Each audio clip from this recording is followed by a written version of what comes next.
joining us at this celebration of the life of our friend and our colleague, Rudolf Wagner. My name is Michael Soni. I have the honor to serve as the director of the Fairbank Center for Chinese Studies, Rudolf's spiritual home in Cambridge since the early 1980s. On behalf of Kathy, the rest of Rudolf's family, and the center, I bid you all welcome.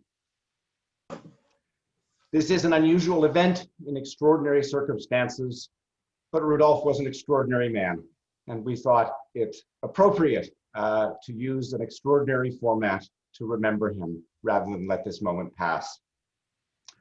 I first met Rudolf more than 25 years ago when I was still a graduate student at Oxford. As Kathy kindly pointed out earlier when we were reminiscing about that meeting, at that time I was so young and thin, and I'm channeling Kathy here, Rudolf was so handsome. Years later, we would become colleagues and friends at Harvard, where he was, as he put it, a very happy member of the Fairbank Center gang. He was, as a matter of fact, and here, of course, I'm channeling Rudy, perhaps the member of our community, as a matter of fact, most true to the initial ideals of the Fairbank Center, a commitment to the study of China, not from narrow disciplinary confines, but from multidisciplinary and interdisciplinary and transdisciplinary approaches, and to the study of China, not as an isolated culture, but in interaction and in engagement with other places and other times, an approach he called the transcultural. His intellectual ecumenicism, though rather out of fashion these days, has had a very practical benefit for me.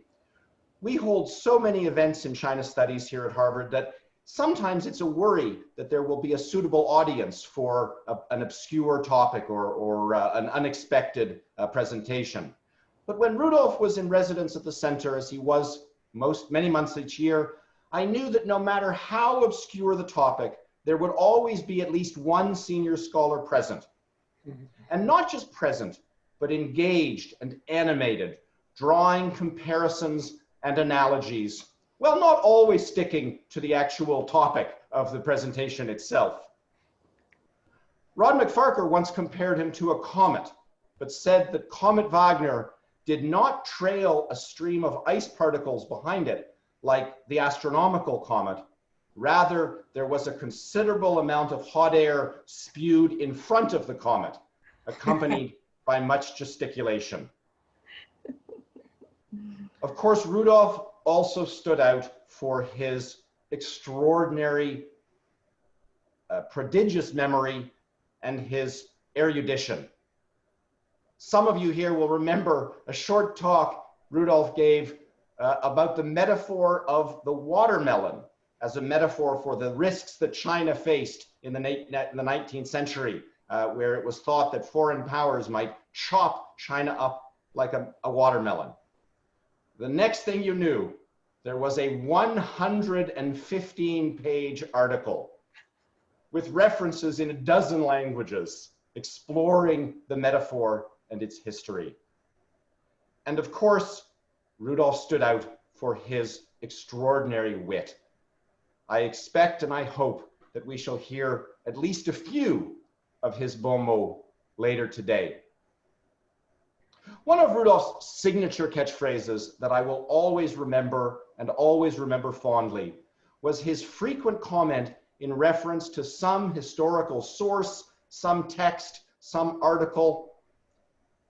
It is the most, sorry, I can't do the German accent, but it's the most incredible thing you ever saw in your whole entire life. I was thinking about that saying of his this morning. It's, of course, a very charming and very Rudolf sort of thing to say about some obscure early 20th century text. But the reason this saying of Rudolf really sticks with me is that Rudolf actually meant it. He meant it every time he said it. What a wonderful attitude towards scholarship. What a wonderful attitude towards life. To encounter at every turn the most incredible thing you ever saw in your whole entire life. Rudolf touched the lives of many people as a teacher, as a colleague, as a scholar, as a squash player, as a passionate devotee of music. We've invited a number of them to offer brief comments today. We'll begin with Rudolf's office mate at the Fairbank Center, Paul Cohen. Thank you, Michael. There are many things I could say about Rudolf, whom I first met and began to get to know in December 1982, when he briefly visited the Fairbank Center. The most amazing thing about him, I'm sure we would all agree, was his unbelievable intellectual and scholarly range. If there were a sinological decathlon, I wrote a colleague in March 1984, Wagner would win it hands down. Apart from his work on the Taiping religion and contemporary Chinese literature, including the political aspect of Chinese science fiction, he's an expert on early Chinese Buddhism and has completed a book-length manuscript on the 3rd century thinker Wang Bi. In addition, he is working currently on the political novel in late Qing and Meiji periods and would like one day, he tells me, to do some research on evangelical movements in 18th and 19th century Europe. Although Rudolf was all over the place intellectually, he also did important work on the fledgling Chinese newspaper press in 19th century. Whatever he touched, he penetrated deeply. He immersed himself in mounds of data, but he always retained a sense of intellectual command. His mind worked like a buzzsaw, spewing out idea after idea, yet it was all substance, no glitter.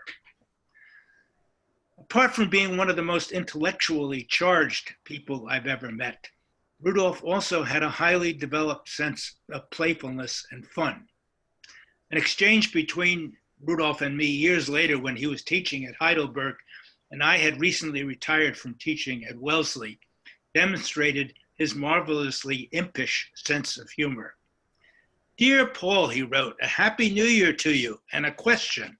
As you are now retired and have nothing to do, a question. The university, in its unfathomable ways, has made a preliminary decision to allow us to temporarily fill the position held by Barend Terhar. Is it thinkable that you would spend the pleasant summer 2002 in Heidelberg, working yourself to smithereens with teaching and being badly paid, but greatly appreciated? Just a question. Best wishes, Rudolf. Dear Rudolf, I responded, I'm honored by your query and have always been a sucker for being greatly appreciated. Moreover, I'm not a Christian, so I don't have to worry about going to hell for enjoying retirement as much as I do. I continue to work very hard and now get paid nothing. What I absolutely cherish is the total freedom to do exactly what I want. I know you will understand, end quote. I ended my note by saying that in turning down his request, it was not without regret, mostly because of the missed opportunity to spend more time with him and Kathy, two of my most favorite people. Which inevitably brings me to one last quality of Rudolf's that perhaps one might least expect to find in such a profoundly engaged intellectual. I refer to his deeply romantic side. In a letter he wrote me in January 1985, requesting that I write a letter of support for him in connection with a position he sought at UCLA, he wrote that he'd very probably be in Cambridge in June, July, quote, to explore, as he put it, life, love, and scholarship, which together make a wonderful mixture, potentially, end quote. Things were clearly heating up by this point between Rudolf and Kathy. And the following year, he wrote me, I am sitting here desperately trying to organize my life in a situation where nothing at all can be organized. And basically, I am happy as a frog on a lotus leaf, in love and all. Rudolf Wagner was an amazing human being, a man of many parts. We were friends for close to 40 years. I miss him a lot. Oh, thank you, Paul. Thank you, Paul. Thank you, Paul. We'll hear next, thank you, Paul. We'll hear next from Professor Chen Pingyuan, whose reminiscences of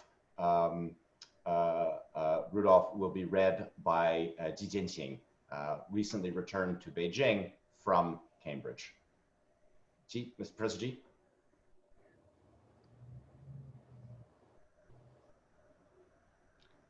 Professor Ji, you'll need to go. Yes, yeah, thank you. Thank Professor Zhongli. On behalf of Professor Chen Pingyuan at Peking University, I will read an excerpt from his speech titled "A Life for Scholarship in Memory of Rudolf Wagner," he wrote for the memorial. Here it is. I remember Professor Wagner in his last days. Both of us focused on lecturing illustrated magazines and newspapers. When I met him at the conference held at Harvard in April 2019, he gave me a copy of his new book in Chinese translation, Media Image and Cultural Publishing Enterprise in Lecturing, which was still smelling of fresh ink, saying that he just received 2 sample copies and wanted me to have one to get the first glimpse of it. At the conference May 4th at 100 China and the World, held at Harvard on April 12th and 13th, 2019, Professor Wagner and I both gave keynote speeches. On April 28th, the Wagners invited Xia Xiaohong and me to have dinner with them at the Dumpling House. During the dinner, he talked enthusiastically about his discoveries of new materials and his plan to look up archives at Hoover Institution at Stanford University. We had a delightful conversation and agreed that in the autumn of 2020, during Cassie's sabbatical leave, I would invite them to stay at Peking University for a while. I wrote to Cassie on September 2nd, explaining that I had discussed their visit with the Institute of Humanities and Social Sciences at Peking University, which decided to invite her and Professor Wagner to come here to conduct a study for between 1 and 3 months. Cassie's reply shocked me. She said, Rudolf has been in critical condition recently from a relapse of cancer. We cannot make any travel plans for the time being. I will tell him about your letter. When I can, I will write you again. On the morning of October 17th, we received the sad news. I posted an interview with him on my social media entitled Rebuilding an Intellectual Horizon, Studies in the History of Concepts from a Transcultural Perspective. Now, as I write this speech for the memorial, Wagner's gesture of waving farewell in the car after lunch in Boston rises constantly before my eyes. I will forever remember with deep emotion his passionate and vital life of scholarship. Thank you for listening. Yeah, that's it. Thank you. Thank you, Professor Ji, and thank you, Professor Chen, for those memories. Moving now from the Chinese part of Rudolf's community, we'll move to the European, and also, I suppose, from the perspective of former students and younger colleagues, we'll hear now from Joachim Gens. Who is also a former student of Rudolf, so there will be some memories involved. When I think about Rudolf, then he is pretty much alive in my mind as someone whom you could also ask all kinds of questions, and you would be sure to get a stimulating answer from him. So in unprecedented and tricky situations, I still often imagine how Rudolf would have responded. So how would Rudolf have responded, for example, to a question like, what is a Zoom memorial? And how should that be conducted? Now, first of all, he would listen carefully, and often just trying to borrow this extraordinary ability of Rudolf to listen is already half of the answer to complicated problems. We all know that Rudolf was a great talker. He loved to speak, to lecture, to perform, and he was good at it. What is mostly not mentioned so much is that he was also a great listener, with a very precise and fine sense of understanding. The main reason I decided to go to Heidelberg to study with him was that he understood exactly what my purpose of study was. You could ask Rudolf anything at any time, under any circumstances, and he would devote his undivided full attention to you and listen. It never happened to me that he said, I don't know, I'm tired, my mind is on something else, ask me tomorrow. He would always take your question very serious, and this is something which I found quite extraordinary, and I've never experienced other teachers who would meet students as equals in discussions in the way Rudolf did. Now, after listening, he would then respond immediately, and he would know something about it. And it would often be some weird niche thing, some information that would be absolutely relevant to your question, something that you had never heard before, something special that would open up a new and fresh perspective. And then he would respond in a way that would be exciting, entertaining, funny, sometimes ironic, but passionate and sympathetic. And then, of course, he would have a very clear position. I would often disagree, but his position would challenge me and help me to find my own position. And if a discussion would unfold, he would fight for every single point like he would do it when we were playing squash, where I have never seen him not running after a ball to win it and to make the point. And when he missed the ball, he was never angry, which I always find really stunning because I was always angry when I missed one. The same happened in discussions. Rudolf could afford to argue because he was good at it and enjoyed it almost like a sport, taking the risk to lose a match, which did not happen very often, but the fact that it could happen stimulated us as students to engage with him. So back to the question about the Zoom memorial and his response to this. Although Rudolf was the youngest in his family, he has been the first in many new movements, and he loved to be part of the avant-garde and to engage in newly emerging fields. He was the first in the 1960s student movements. He was the first to win the Leibniz Prize in Chinese Studies. He was the first senior professor in Heidelberg and always tried to play a role in the front row, loving to experiment with and to shape new trends. Now, this is certainly the first Zoom memorial I've ever attended. And in a way, it feels familiar and it feels right to memorize Rudolf in this new form of social activity. Memorizing Rudolf in this way is somehow yet another way of Rudolf responding to changes. I'm immensely grateful for the time we had with him, and I'm glad to see that he continues to challenge us and thus remains as vivid and animating as we remember him. Thank you for all this, Rudolf.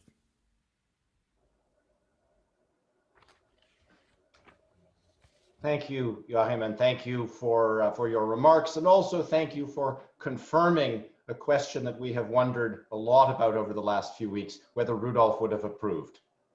We'll turn next to Natasha Getz. Dear Cassie and dear friends of Rudolf, I thought I will read out the gist of my two last emails I sent to Rudolf. I saw him last in June 2019. As maybe the most authentic voice, and also illustration of his last public appearance, a spirit of our conversations from a grad student's perspective. So July 2nd, in response to his thanks for his celebration day in Heidelberg, it was one of the hottest days in Heidelberg with 35+ degrees and very tiring for everybody and Rudolf as well. Dear Rudolf and Cassie, thank you very much for this lovely message. It was a great day and I'm proud and very happy to have been part of the project and your day of celebrations. The very best moment of the day was for me when you gave your lecture and stood up after a long day in a room which was unbearably hot and with all participants seemingly near to collapse after 5 hours of presentations in your honor, including yourself. And you transformed within a few minutes into the powerful, inspiring teacher and lecturer we've been privileged to know as a student and later as a colleague, And it was like nothing has changed in 25 years. Same time, grateful to you, Kathy, for reminding you, Rudolf, that after 1 hour you were at your challenge number 3 out of 7 in your paper. I think while anyone would have wanted to listen for another hour, not many would have survived. Smiley, there are lots of smileys in these emails. But it was a great moment, and standing ovations following it spoke for themselves. It was very moving indeed, with so much deep appreciation and affection in the room. On another note, another highlight for me was the natural switch we had at the dinner table from academic topics about your lecture to then just silly conversations about crashing cars at fake MOTs in candid camera classic videos. Smiley. And we really were laughing our heads off sharing these stories. This mixture of academic rigor, hard work, but with a light spirit of Albernheit or silliness and humor pervaded our time in Heidelberg. I hope, as you say, we have carried some of it to Edinburgh. You certainly built a legacy in any respect. We are naturally very sorry to hear you're not well at the moment and at the mercy of these people dressed in white, as you say, but at least you have something to read. 2 smileys, because that was our 4 volumes. And I hope your academic spirit of contradiction will get you back on your feet soon to engage with all of us again. Love from Edina to both of you, and we hope you come back soon. This was followed by a very profane note, as we were students by Rudolf. P.S. Would you send me the manuscript of your lecture? And we'll October 10th. Dear Rudolf, I'm sorry to have been reluctant to write over the past months after we met last. I just did not know and when would be the right moment and what to say. Thank you so much for your kind feedback on the volumes. We really appreciate that you are happy with the Festschrift, our most harsh critic as ever, Smiley. And you must know for us, it was an honor to be editors of this project, while it was at the same time also complete madness to complete it. But that's the spirit we grew up with you in Heidelberg. Anything is possible if one pulls efforts together and has the right people on board. You have built a great team in a Heidelberg school. This experience is unforgettable for most of us. Your intellectual generosity, but also very pragmatic and sometimes anarchic support we were able to enjoy as graduate students, with the challenging academic colloquia, followed by the equally challenging squash sessions, Smiley. But also having the privilege to get keys to the institute and department library 24/7 was very extraordinary, and we as grad students made most of it, staying in the Sandgasse, studying until late at night, and then going out for pizza at 2 a.m. All of which might not have been compliant with university regulations at that time, but you just did not care about such trivialities. Being a Wagner student was, of course, challenging too. And Rudolf, of course, knew we all hated him at some point or another and to various degrees. But academically and intellectually, it was a never-going inspiration. Many of us have stayed in the profession, but also, and perhaps more importantly and telling, we are all still friends and in contact with each other, which tells something about the communal, solidaric, and congenial spirit you created. I just hope you being back at home now will bring more rest and recovery to you in your familiar, warm environment. Joachim and I are talking and thinking a lot about you and Heidelberg these days and are sending our warmest wishes and lots of love. I'm glad to have been able or had the chance to say this to him, and lots of love to you, Kathy.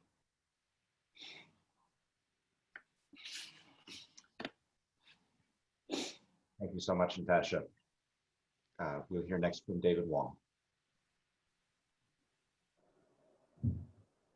I first came to meet with Rudolf in Harvard Yenching Library in the late 1980s. At that time, I was very scared by him because he looked so stern, serious, and engaged, and so well-dressed, even in the basement of Harvard's Yenching Library. Now, today, I realize I learned something from Paul Cohen that Rudolf at that time was on a secret romantic mission. He was actually a happy person. So that was a very pleasant surprise for me 30-some years later to find out this truth. I think we formally met with each other actually in 1994. Kathy was there. We were in Prague at a conference on the May 4th. I remember that on that spring night, after watching the opera, I believe it was Mozart's Così fan tutti, and was really getting late.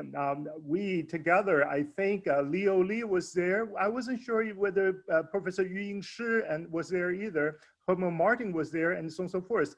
We all walked together, and Rudolf was singing together with you, Kathy, on your way back to the hotel. That was a wonderful night. I really remember and cherish that night very much. And I came to realize that Rudolf could be fun. He was such a humorous and a wonderful person. For me, three things I have learned so much from Rudolf, knowing the fact that he's a person gifted with encyclopedic knowledge and interdisciplining training.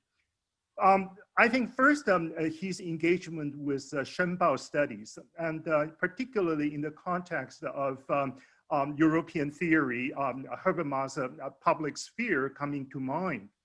And secondly, his truly cross-cultural study of the May 4th movement, its causes, its consequences, and the dynamic part of the May 4th.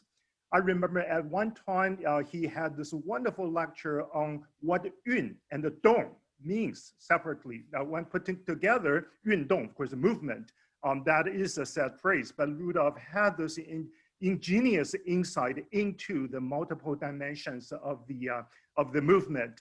And of course, last year on the Centennial Conference held here at Harvard, Rudolf gave another wonderful lecture on the May 4th against the treacherous international background, espionage, business interests, and so on and so forth. He really was able to mess up everything he touched upon. And for that, I truly have my greatest admiration. And finally, I think Rudolf also is an expert of China Watcher. I think Paul Cohen just mentioned that he has had a wonderful book on the 4 historical plays on 1950s, 1960s, the PRC thing. And now, almost 60 years later, in terms of PRC history, we are actually watching another set of historical plays, which Rudolf was able to analyze and critique so insightfully in his own book.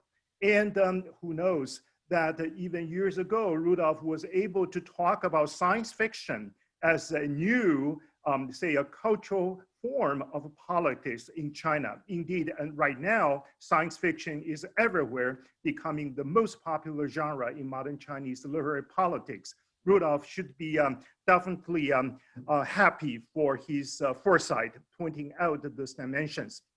Finally, I believe I'm here partially also on behalf of colleagues in Taiwan, knowing the fact that Rudolf has very, very extensive working relationships with colleagues in Taiwan, Hong Kong, and other Sinophone communities.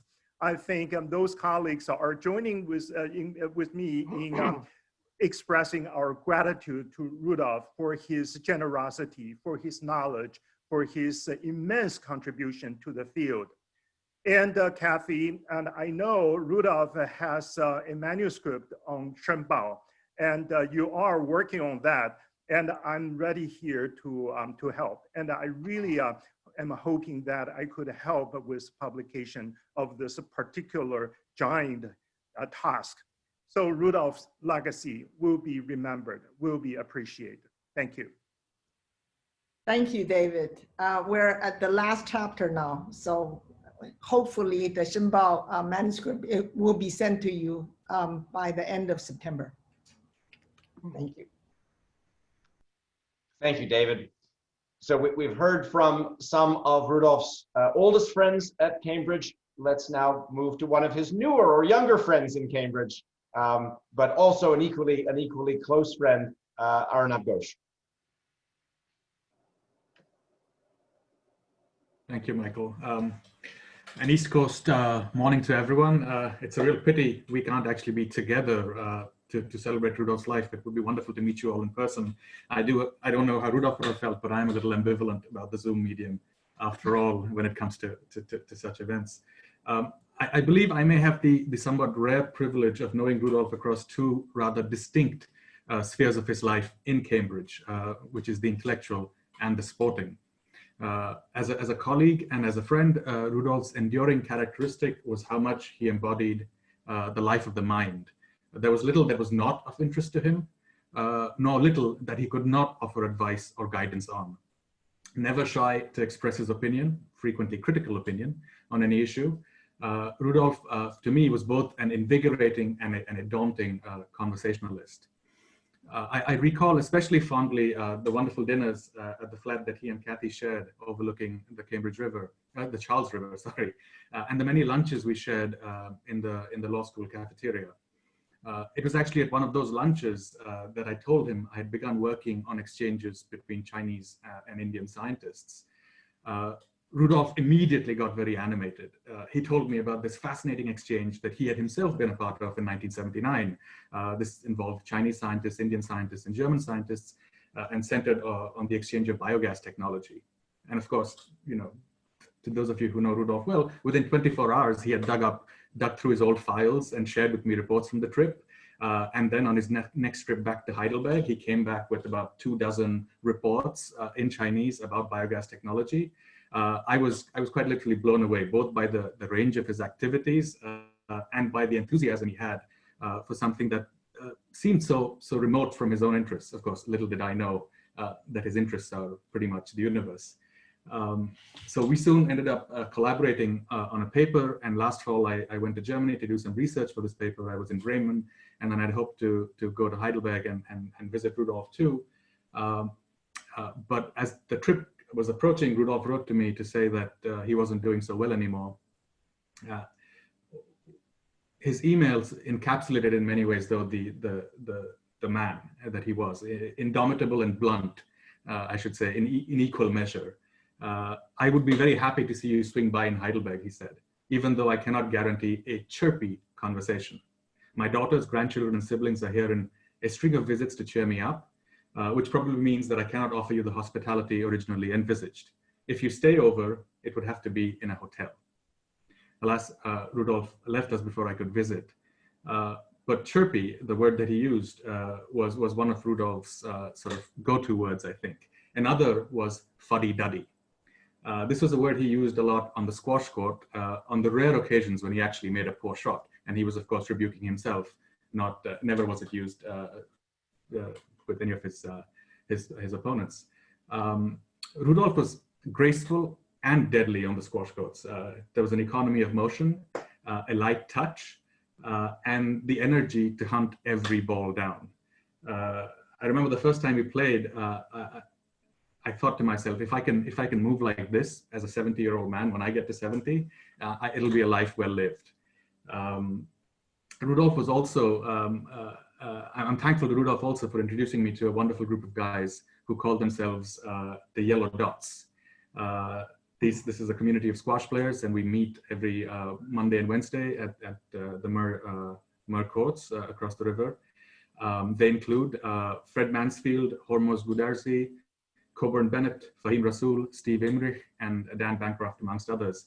I believe some of them are present in the audience today, though there are others who are stuck in New England with poor connectivity and could not join us. So they all send their regards, and they asked me to read a brief set of remarks that they had compiled. So I'm just going to go ahead and read them for you all. Like many accomplished academics, Rudolf had a Renaissance interest and approach to most subjects and was well versed in everything. We certainly had some provocative discussions about design, art, and aesthetics. Related to the arts, Rudolf was a big fan of Benedict Cumberbatch. When Cumberbatch played Hamlet a few years ago, Rudolf was absolutely over the moon. He convinced some in the group to check it out. Based on Rudolf's passionate sales job, a few of us did indeed go and watch Cumberbatch's Hamlet, which did not disappoint. Rudolf had an uncanny way of restraining pronouncement on any subject until we were done with all our blathering. He would then, in just a few profound words, encapsulate the whole discussion with some surgically insightful pronouncement. But even more impressive, his delivery wit would make New England dry humor seem saccharine. It would take most of us a second or two to realize how we've been had by Hamlet. So whether playing Shakespeare or interpreting Sherlock Holmes, Cumberbatch always knew just the right moment to reveal his direction. And that characteristic played prominently in Rudolph's approach to squash as well. Thinking 10 steps ahead of everyone else, he was a master at disguising his windmill-type forehand rail shot, and often surprising us with it at the last possible moment. Combined with his signature backhand drop, his style and grace on the court always delivered shock and awe, and whether you knew what was coming or not. But on top of his uncanny court skills, Rudolf exuded an enthusiasm and genteel respect in all of his interactions. He was generous with his compliments and the first to shout, "Super," if his opponent made a good shot. I don't think it would be hyperbole to say that Rudolf was the Cumberbatch of the court for us. Skillful and accomplished in so many areas, creative in his approach to everything, humorous and witty. It was our group's privilege and good fortune to share some time together with Rudolf. So just to say, Rudolf, we miss you dearly. Yours was indeed a life tremendously well lived. And to use your own words, it was super. Thank you. Thanks. Thank you, Aranab, and thank you to the Yellow Dot group, the Yellow Dot gang, for those telling comments on a side of Rudolf that not all of us shared. We'll hear next from Perry Link. I had the pleasure of spending the 2018-19 year at Heidelberg on sabbatical. And early in that year, I learned too that Rudolf played squash. And I'm going to get to that in a moment. But first, I want to comment. I needn't really comment because all of you have already said it so well on his expansiveness. Near the end of that year, I guess Natasha's Festschrift is the one I'm talking about. Barbara Mittler and Kathy came to me and said, "Will you write an essay on Rudolf?" And I thought, gee, how can I do this? I'd have to write several books. And I wrote a short essay that I called The Expansive Scholar. I was wondering whether I should say eclectic or unfettered or boundless, and I chose expansive. I'll read you just the first two sentences or so of it and then move to the squash topic. Great scholars cross disciplines and cultures with ease and grace. Weak ones might have trouble crossing the road for lunch. One scholar I know is so omnicompetent and intellectually voracious that he crosses virtually everything he encounters. Crosses, quote unquote, might not be the best word here because it suggests some sort of border or barrier. But this scholar just glides around. Borders? What borders? To him, the concept is superfluous. I speak of the great Rudolf Wagner. I met him through squash too, and I want to use my last few minutes on that. Kathy and he invited me to our family to their place for a lunch, and I saw a squash bag in the room, and I thought, aha, Rudolf plays squash. I too have been a lifetime squash player, so I said, let's play, and we did. And through the fall of 2018, we played every Monday, and played vigorously, I must say. There was one time when two young German men were waiting to take the court after us. And there we were out, these septuagenarians whacking the ball around. One of them came up and said, "Could I ask a personal question? How old are you?" And Rudolf said, "You mean added together or one by one?" Several of you have noted the wit, the quick wit and just stiletto wit that he has. We played every Monday, more or less. And sometimes he wasn't quite up to snuff. And he apologized to me. And he said, "I got an injection last Friday. And so I'm not feeling, I didn't really react to it very well. So pardon me if I'm not as fast today," although he was always fast. In the locker room, as we were undressing, I said, "Rudolf, what injection did you get? What's this about?" And he said to me, "Don't ask, don't tell," which struck me as a bit odd at first, but later I learned that it was because of the cancer that he had known about, in part of him, the intestines, I guess, for nearly a decade. And he was still getting some kind of treatment, presumably chemotherapy, that made his squash game decline a bit. and he was apologizing to me about that. Then in June of 2019, he sent me a very impressive email. He said, in effect, I'm going to die.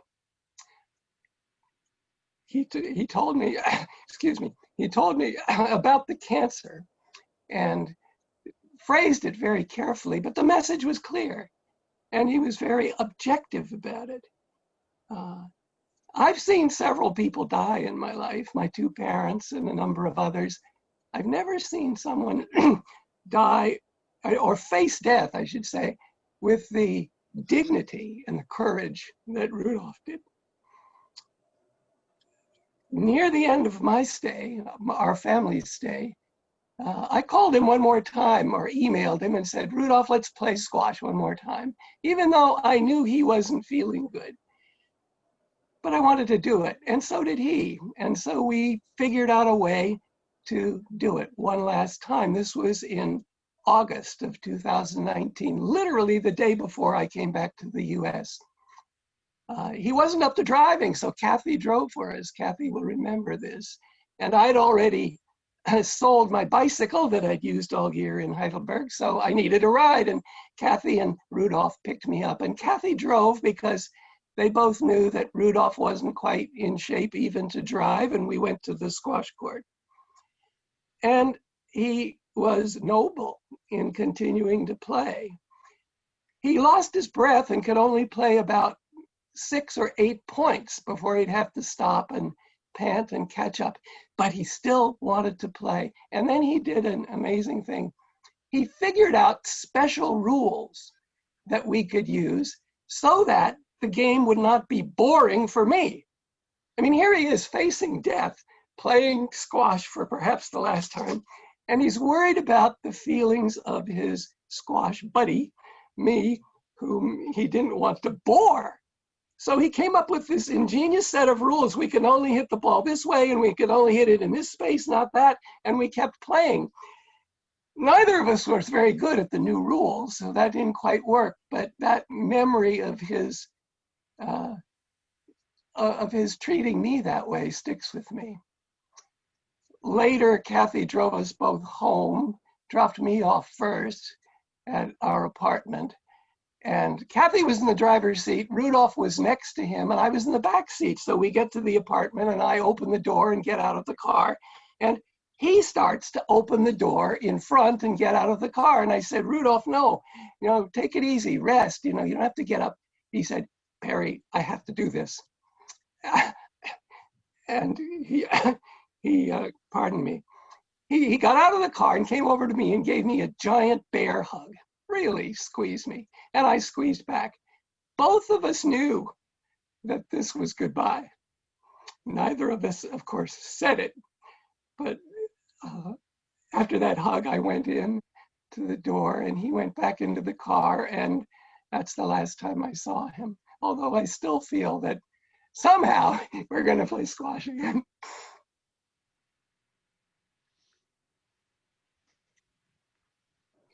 I actually have a film of you guys playing squash. And it's just so lovely to see you both. And I also have some photographs, and I will put it on the website. It was the last time Rudolf played squash. Yeah, and he wore this red shirt, you will see. And I said, I want that shirt. And he said, no, this is the first time he said I could not take over his clothes. It was his red shirt for playing squash. And that was a very memorable moment. Thank you, Perry, for remembering. Thank you. Thank you very much, Perry. We'll hear next from Rudolf's grandson, Carl Dona, who will speak on behalf of the Rudolf's family. Hello, everyone. My name is Carl Dona. I'm 17 years old and the oldest of Rudolf's 6 grandchildren. Anna, Geza, Vico, who are all my siblings, and Philip and Laura, who are both my cousins. And I would like to say a few words about our grandfather from a very personal view. Rudolf, or as we called him, Rudy, was a very special grandfather. He loved to explain things to us, open our horizon, make us love the world and seek curiosity. Most of you know him as a professor, as a teacher devoted to sinology, but he was so much a teacher that he actually considered us something like his smallest students, his grandchildren students. We would visit him during our holidays, and he always chose a topic for us to plunge into and learn. For example, one week was titled Darwin and Evolution. Another was the worldly theme cooking, where he taught us to cook lamb or jiaozi. Being a parent or grandparent, you are always a teacher in some way, raising your kids, passing on knowledge, handicraft things, and values. But we kids learn best if the teacher's authentic. We learn from a model.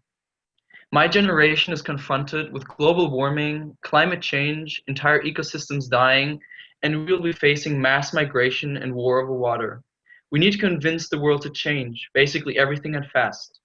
And it will be us paying this change and, much worse, also pay in case of no change. This scares us, it worries us, it makes our generation look at our future with uncertainty. When my mother was small, she many a time considered Rudy old-fashioned, driving an old car, repairing things instead of buying new ones, not even wanting to possess 55 pullovers but only 5. Rudy was convinced that things should be used until they can no longer serve the purpose. He took public transport for 35 years, and for those who don't know his house, this means not just taking a bus to work and back.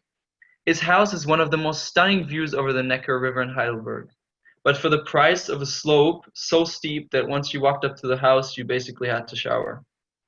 My mom's dad, Rudy, was different. When she was small, and as a kid, you do not want to be different from the others. Funny how perception changes, and I, the next generation, am so proud of this grandfather. Rudy's lifestyle was sustainable, independent, and modern, and certainly not old-fashioned. I'm impressed by his willpower and independence, his discipline, because it's not the easy way. Rudy believed in academic achievement, in knowledge, in education, and in working hard until excellence. And he did not believe in consumption, in vain luxury, in selfishly stacking money, and especially not in money as a value of judging people. When I had the opportunity to attend the Stony Brook School last year, despite a scholarship, fees were quite high. Rudy shouldered a substantial part of my school fees to give me this opportunity. I am sure this was not easily feasible for him, but it was important to him, so he set priorities, and I am very grateful. Rudy believed that all people know, feel what is right and wrong in ethical questions. He taught his daughters, my mom and her sister Tina, to never set their flag according to the wind, as we say in German. It means that you do not do what everyone does if it is wrong, but step back and not follow the crowd or bend to the pressure. It is, again, not the easiest way, but it gives you freedom of your mind and peace of your heart. What I want to say with all of this is, in pursuing what he believed, in not being afraid of being different, Rudy was an exceptional grandfather, a true and authentic model for us, and I even want to say a pioneer. Living sustainably, thinking independently, and giving us his values is worth so much to us, and I'm more than grateful for this. Thank you for listening.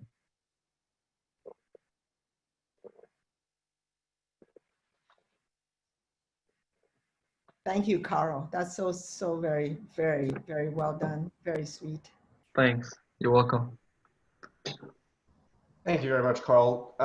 Rudy and I talked about so many different things. I don't think we ever talked about how to be a good grandfather, but it's wonderful to hear at a moment like this that side of his, and I've no doubt that he'd be just enormously proud of you. We would, of course, have preferred to have gathered today in person. But as Joachim mentioned a few moments ago, perhaps Rudolf would have enjoyed being at the cutting edge of a new form of sociality or sociability, the Zoom memorial. I also think a true cosmopolitan like Rudolf would have appreciated that by meeting virtually, we're able to bring together friends from all over the world, from Asia, from Europe, from the East Coast, from the West Coast, testifying, of course, as our 8 speakers did, to the transnational, transcultural achievements, but also the personal impact of Rudy as a scholar and a teacher and a friend. We have a few moments now for other attendees to offer their thoughts and memories, a vignette, a story, to tell us more about what you remember of Rudolf Wagner. If you'd like to say a few words at this point, you can use the raise your hand function. You can find that feature by clicking on the participants button at the bottom of the screen. If that is too much for you, or you can't, or you have trouble stumbling over that, you can also send a note to us on the chat group. Many people, I expect, have their own stories of Rudolf. Many people will want to speak, and time is short. So I hope that people will keep their comments brief, but we'd like to hear from as many of you as possible in the next 5 or 10 minutes.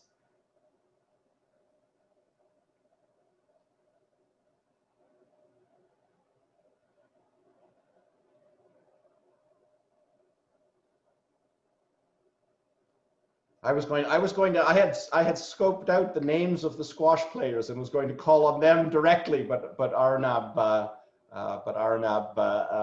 summarized the. So I'm afraid. There we go. Why don't we hear first from Ellen Widmer? Welcome, Ellen.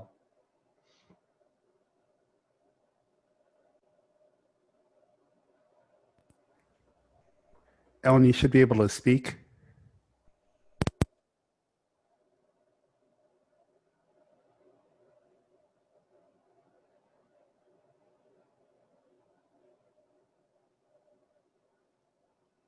Well, Rudolf would have seen the humor in the technological glitches.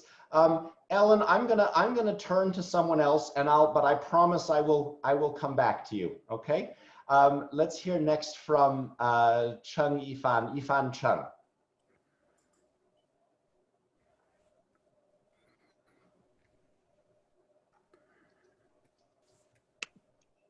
Okay. It looks like Ellen has joined us. It also looks like Ellen has been transformed into YE. Oh, how does that work? Confusion. YE, you are present as Ellen. So, but I think you're on. Sorry, I'm too overwhelmed to come up with a Rudy witticism about confusing Ellen and YE. YE, you're over to. But I don't want to take Alan's place, so let's wait for Alan. No, I think no. Ellen is you're here under Ellen's account for reasons we don't need to explore. YE, go ahead. Okay, we won't go there.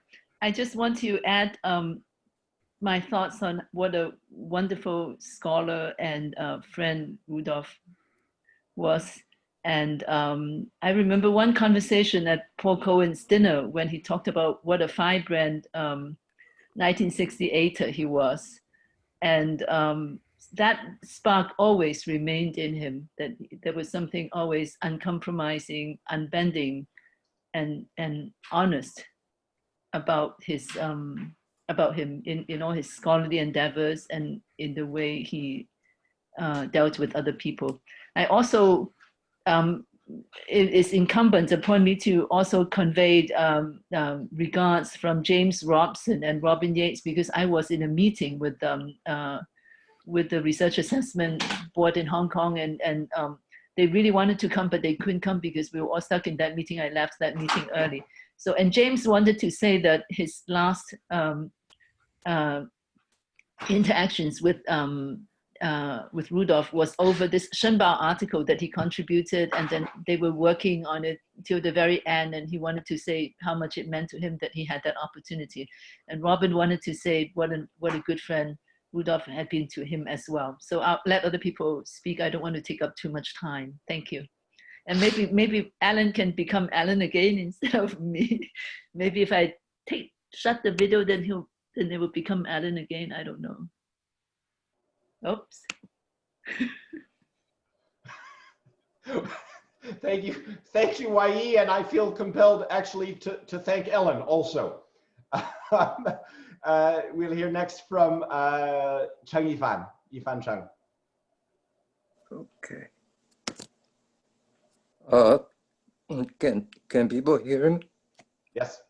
Okay, great. Well, I have one comment to make, but before that, I would like to ask a question. I think it was probably in the early 90s, University of Chicago did a search, and Professor Wagner was in fact invited to teach there on long term, but he declined. And yeah, I did ask Professor Wagner later, why didn't he come to the States to teach? And he said that all these German chairs were opening up, so he didn't want to turn down the opportunity. So I wonder if anyone has anything to comment on this past turning point. And the comment that I wanted to make is I tried to search for a kind of Wagnerianism amongst all his works, but somehow I failed to come to any simple conclusion. So I wonder if any of the scholars here could give me some leads. Thanks. I just want to answer the question of Chicago offer versus Heidelberg. I want the two daughters to hear this. I think they know it. Primarily, Rudolf was convinced that he needed to spend time with his two daughters who were still growing up. And that decision was made to go back to Heidelberg because of primarily he wanted to be with his children. So I think Martin and Tina, I think you probably know this. Yeah, I want to say that was, he missed them and wanted to be with them very much. Thank you, Yifan, and thank you, Kathy. We'll hear next from Eugene Wong.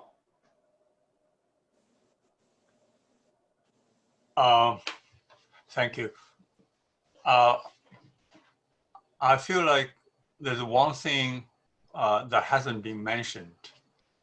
Rudolf is a superb cyclist. He goes everywhere on bicycle. And even I remember once we had Cassie and Rudolf over for dinner one night, and after dinner it was raining, and Rudolf seems completely undaunted by the dark night and the heavy rain, and he feels like biking through that rain is joyful experience. And I was so concerned, but didn't bother him.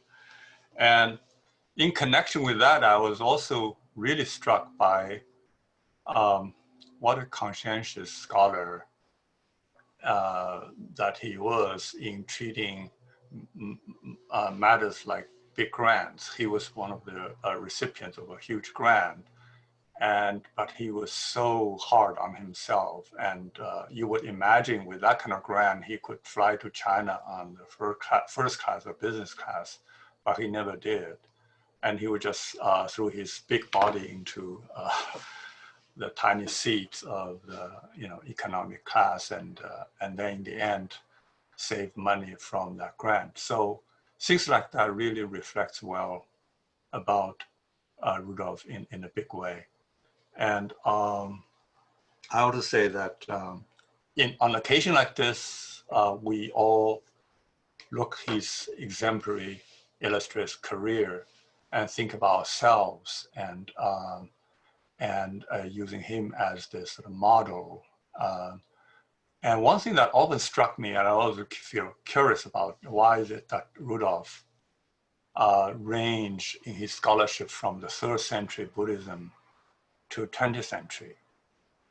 And then in the end, I finally figured out, and this is on the occasion that I attended this conference that Rudolf and Kathy organized on Meilan Fang, the Chinese opera player, who was in many ways also a figure that, at least his significance,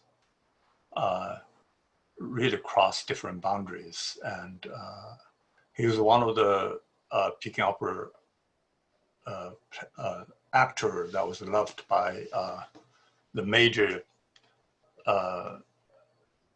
representatives of drama schools, different drama schools. So, and on that, in that workshop, I think, you know, YE, a number of us, David Wang and I, we were all part of, he spoke on Vimalakirti, because I spoke on Vimalakirti through this Chinese painter named Xu Beihong, who did this Heavenly Maiden spreading flowers, and informing that painting was Vimalakirti. Then it all dawned on me, because Vimalakirti is this layman who is so erudite that none of the Buddha's disciples wants to debate with him, because they all fear being kind of outwitted. And Vimalakirti is also this figure, this learned Buddhist layman who made a fun of such fixed notions of time, space, body, gender, and so on and so forth. So in the end, I finally figured out that Rudolf is a Vimalakirti. And that's why he can range from the 3rd century to the 20th century, and time and space means nothing to him. And Vimalakirti also makes fun of the importance of body. So in that vein, we can all take comfort that Rudolf, as Vimalakirti, transcends time and space. Thank you. Thank you so much. Thank you so much, Eugene. We have time for just a few more comments. We'll hear next from Eileen Chow. Hi, thank you. First Zoom memorial for me as well, but it's been really wonderful and heartfelt and tearful, actually. But wanted to address Kathy, but all of you, that maybe one feels Rudolph's influence on his students, his squash mates, his colleagues, but he had a lot of unintended influence too. So almost a decade and a half ago, my aunt, Lucy Chang, who's already passed, she wrote me and says, "Do you know this Rudolf Wagner character?" And I said, "Actually, I do. He's the husband of a good friend of mine." But she said, "You know, I want to start an Institute of Journalism Studies, Chinese Journalism Studies, that is just like what he did at Heidelberg." And so that's how 舍我纪念馆, which is based in Shixing in Taiwan, and Michael is also a help to us, and Kathy as well, began. Mainly because Rudolf, by example, somewhere far away in Germany, inspired scholars in Taiwan to want to do something similar. And so I just wanted to, you know, of course, after that, you know, we all got to know Rudolf, and we all got to know Rudolf well, and many have spoken about that. But I just want to say the ways in which these unintended examples that Rudolf set for the rest of us in the field, and the way it spread. And so, and then since then have gotten to know Rudolf personally. And so one of the things that we want to do with him, and Professor Chen mentioned it, is edit his writings in Chinese. So volume 1 is out, and Professor Chen Pingyuan got hot off the presses, the first volume, and the second volume will be out. And so we hope to extend his legacy in that way between the Shenbao book and his translations in Chinese. Thank you. Thank you, Eileen. Oh. Thank you, Eileen. We have time, I'm afraid, just for 2 more comments. We'll hear first from Sun Peidong.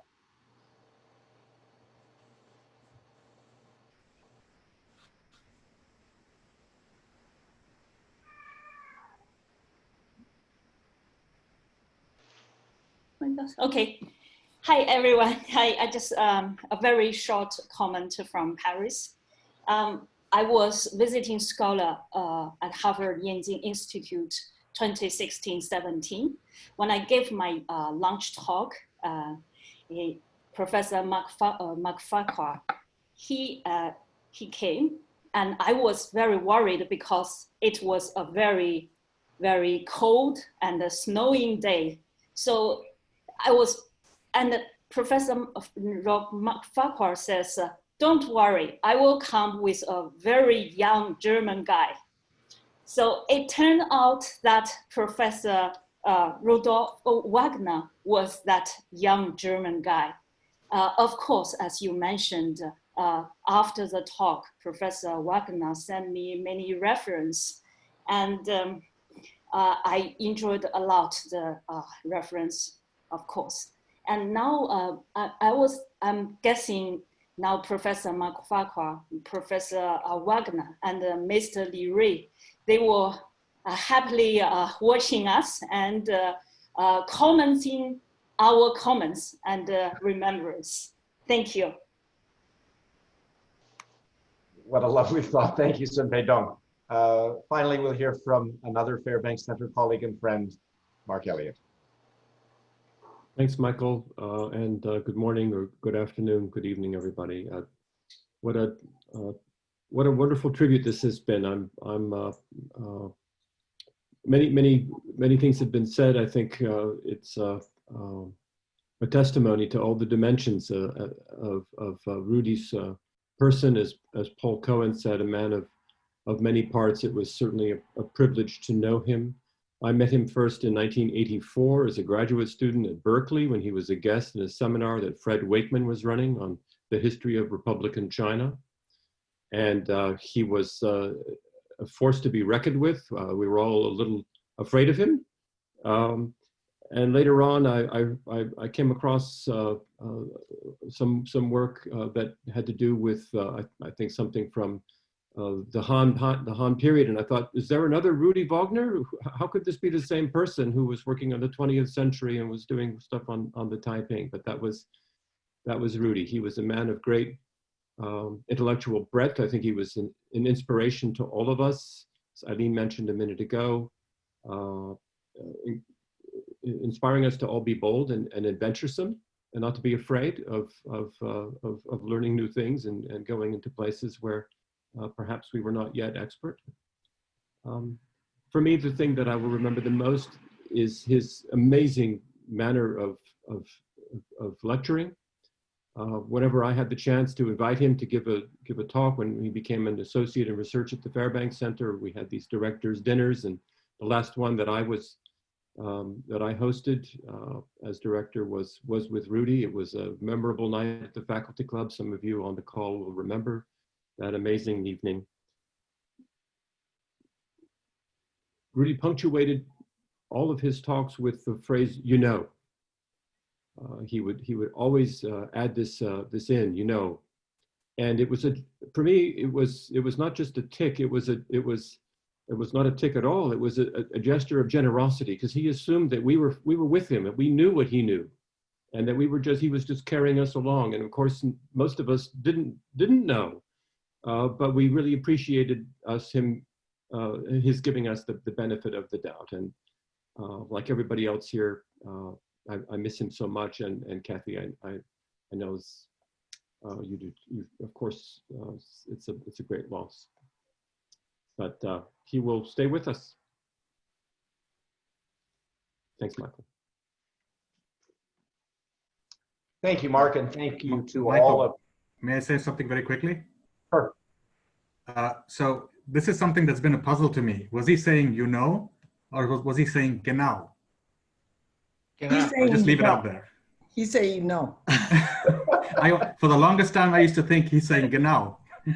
I used to get mad at him and say, don't say that. We don't know this. Don't assume this. Explain yourself. The further we go along today, the more I am convinced of that Rudolf approves of today. Thank you to all of the speakers, both those planned and those who spoke impromptu, for those touching and memories that bring Rudolf back to us. At the Fairbank Center, we're going to be preparing a collection of memories and reminiscences, which we will post on our website. Please, for the other 100 and some odd people in the audience, if you have a story or a vignette or a tribute that you'd like to share, you can send it to us via our website. For the last word today, let us now turn to Kathy Yeh, Rudolf's partner, Rudolf's love. Thank you. Thank you. First of all, this is a very special occasion. Actually, when the AAS event for Rudolf was canceled, there was something of a sigh of relief for me, because to have this event is to again remind me and all of us how much we have lost. But at the same time, actually about 2 days ago, I've accepted the term celebration of his life. Yes, Rudolf and I had a very special relationship. I'm sorry.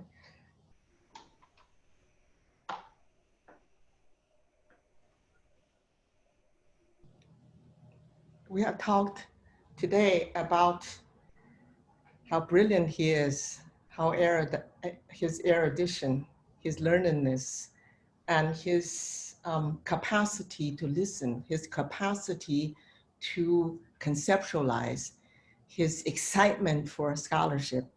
And today I want to talk a little bit about what I would like to focus on is Rudolf's huge capacity for his passion for life and his capacity for intimacy. And I think that this is what makes the man so complete in many, many ways. He is curious, and that he is relentless in learning. And at the same time, those who know him well will remember and know that he has a huge fantasy life. And this fantasy life actually takes him over the border. Not only his humor, not only just his brilliance, but this thinking out of the box, this fantasy, thinking what is possible, it is so outrageous sometimes. It took me a long time to adjust, to understand how these two worlds function together. And this passion of his, I want to also say that he mentioned quite a few times to me, he wonders how he became a scholar. He grew up after the Second World War, and his father died very soon after he was 5 or 6 years old, so he doesn't remember him. He grew up with 3 sisters and a very young mother, all of which had their own lives. And this young boy had a calling. He said he had no model of being an intellectual, no model of being a scholar. But there is some internal calling and passion for knowledge. He knew as a teenager he wanted to be a scholar. And he said, till today, I don't know where it comes from, because everybody around me is no scholar. And this is a type of passion that drives Rudolf. And of course, also gives him the freedom. He was not groomed to be anything. He had to discover himself. He had to discover what he wanted to do. Later on, this passion that drove him to self-conceive, basically, as a scholar, that this passion also led him to marry his first wife and have 2 lovely daughters, which he loved. And when I first met him, he missed them so much. And this is also part of his emotional life. And then I met him in 1984. And I joined his passion. And it moved me because he was an extraordinary partner. And I think in part is because on this very austere, I mean, he's very funny, but he's so disciplined. And I want to go back to him as a boy. He had to be disciplined. Nobody else is going to tell him what to do and how to do it. So he had to find his own way. But this capacity for intimacy, for love. So we were, from the first moment we fell in love, we were the best of friends for 35 years, husband and wife, intellectual partner. We hardly ever worked after dinner. All we did was to talk about our ideas, about what we were discovering. Each day, what we were working. I know almost every argument Rudolf ever created was first through these dialogues, and he would talk to me. I want to promise you, there was not one dull moment in our 35-year of partnership. Some people say, you married Rudolf Wagner? Does he ever stop talking? He is also a great listener. I mean, this excitement, this capacity to share, to be able to share a life together is what kept our love so alive. And since he passed away, I have, saying missing him, of course, is an understatement. I have turned my huge sense of loss to trying to get together. I found the most brilliant part of Rudolf's work that is close to completion. I don't know if you know Rudolf. He has all of these projects. It's 99% finished, but then he went on to do something else that fascinated him, some new exploration. So in this, and especially for this last summer month, I have been putting together and working with scholars on the Rudolf's manuscript on Ernest Major Shenbao study. And again, I hear his voice every day. He talks to me.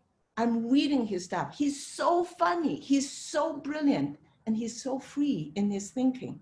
So this has been the wellspring for me to accept him passing away, which is too early. We all know that. And he was, as Perry said, the most thoughtful and most, I have never seen somebody that died with such grace and dignity and caring for other people. So I would like to end my talk. I didn't go into all that I have learned from him. Of course,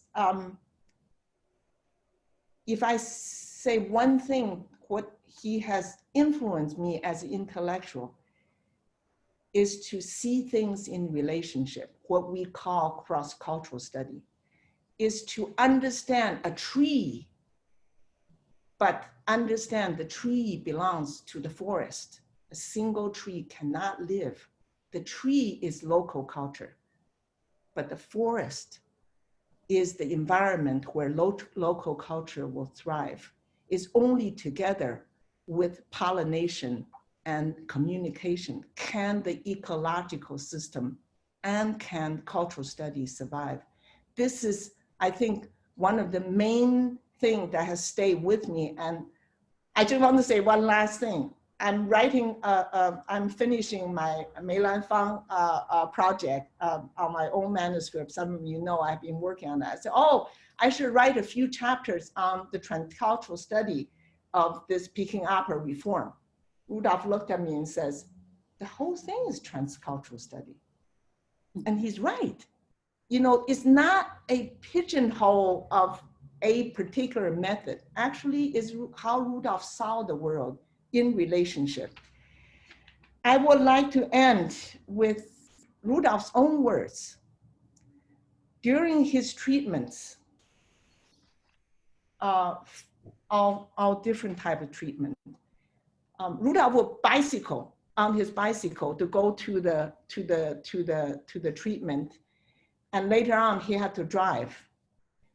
During the treatment, he always sent me a haiku poem.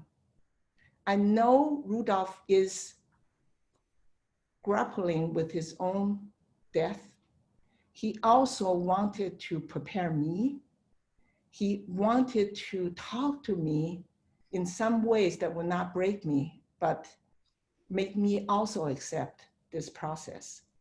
So the poem I'm sharing with you today, he always write a long, like a haiku poem, he always write an introduction to the haiku poem. And I want to read the introduction.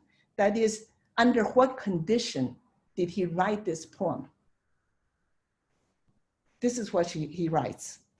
Struggling with medical trivia and the question whether my body might finally renege on our longtime partnership, I drove into the Neuenheim-Affelt, that's the medical complex where he's getting chemotherapy, with his threatening array of clinics for my third round of chemotherapy, as if by a kind and secret contract, the sun climbed over the Königstuhl, that's the mountain behind the clinics, and found a slit in the clouds hovering there.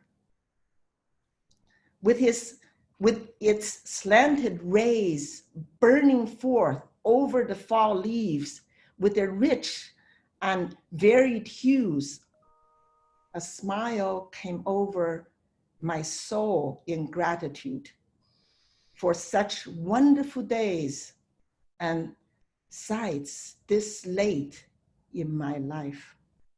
I thought of a haiku would be the thing to celebrate and commemorate this moment. Lit by a low sun, fall leaves sing the fading year, a flaming farewell. Thank you.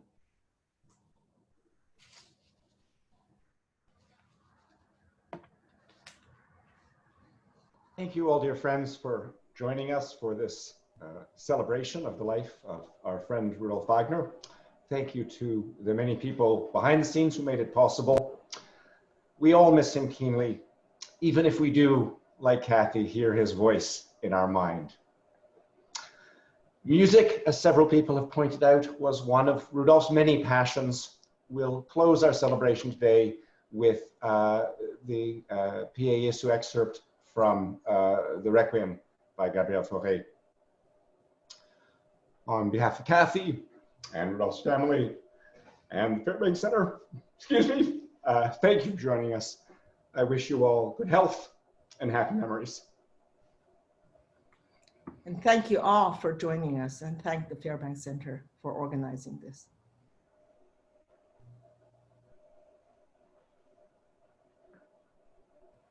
Thank you.